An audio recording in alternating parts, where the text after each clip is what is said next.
ഒരു പയ്യൻ തന്റെ മൂക്കിൽ ഒരു സ്പൂൺ ഒട്ടിച്ചു. എന്നിട്ട് അവൻ പുതിയ വിദ്യാർത്ഥിയോട് അത് ചെയ്യാൻ ആവശ്യപ്പെട്ടു.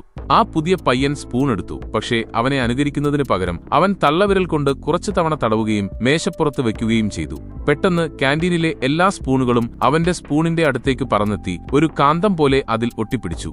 മുറി നിശബ്ദമായി. എല്ലാവരും ഞെട്ടിപ്പോയിരുന്നു. പക്ഷേ ആ പയ്യൻ അവിടെ നിർത്തിയില്ല. മറ്റൊരു സ്പൂൺ തനിയെ ട്രെയിൽ നിന്ന് വഴുതി മേശപ്പുറത്തുകൂടി നിരങ്ങി നീങ്ങി എല്ലാ സ്പൂണുകളെയും തട്ടി താഴെയിട്ടു. എന്നാൽ ബുള്ളിക്കതൊന്നും അത്ര ഇഷ്ടപ്പെട്ടില്ല. അവൻ ആ പയ്യനെ പുറത്തേക്ക് വലിച്ചിഴച്ച് അവന്റെ മഞ്ഞുപോലെ വെളുത്ത ചർമ്മത്തെ കളിയാക്കാൻ തുടങ്ങി. ശരീരത്തിൽ ഒരു രോമം പോലുമില്ലാതെ അവന്റെ ചർമ്മം മിനുസമാർന്നതും വിളറിയതുമായിരുന്നു. അവനൊരു നിറം നൽകാനായി ബുള്ളി അവനെ ഒരു ചെളി നിറഞ്ഞ കുഴിയിലേക്ക് തള്ളിയിട്ടു. എന്നാൽ തന്റെ പ്രവൃത്തികളിൽ അവൻ ഖേദിക്കാൻ പോകുകയാണെന്ന് ബുള്ളി അറിഞ്ഞിരുന്നില്ല. പെട്ടെന്ന് ഒരു മിന്നൽ മേഘങ്ങളെ പ്രകാശമാനമാക്കി. ആരെങ്കിലും പ്രതികരിക്കും മുമ്പേ ബുള്ളിയുടെ ശരീരത്തിലെ ലോഹഭാഗങ്ങൾ വേർപെട്ടു പോകാൻ തുടങ്ങി. ആ പയ്യനിൽ നിന്ന് ഒരു ഊർജ്ജ തരംഗം പൊട്ടിപ്പുറപ്പെട്ടു. ബുള്ളികളുടെ നേതാവ് നിലത്തു വീണു. അവന്റെ ഹൃദയം സ്പന്ദിച്ചിരുന്നില്ല. പക്ഷേ പ്രതികാരം ചെയ്യുന്നതിനു പകരം ആ പയ്യൻ അവന്റെ അരികിൽ മുട്ടുകുത്തിയിരുന്നു. അവൻ ബുള്ളിയുടെ നെഞ്ചിൽ കൈവച്ചു. തന്റെ ശക്തികൾ ഉപയോഗിച്ച് അവൻ ആ ബുള്ളിയെ ജീവിതത്തിലേക്ക് തിരികെ കൊണ്ടുവന്നു.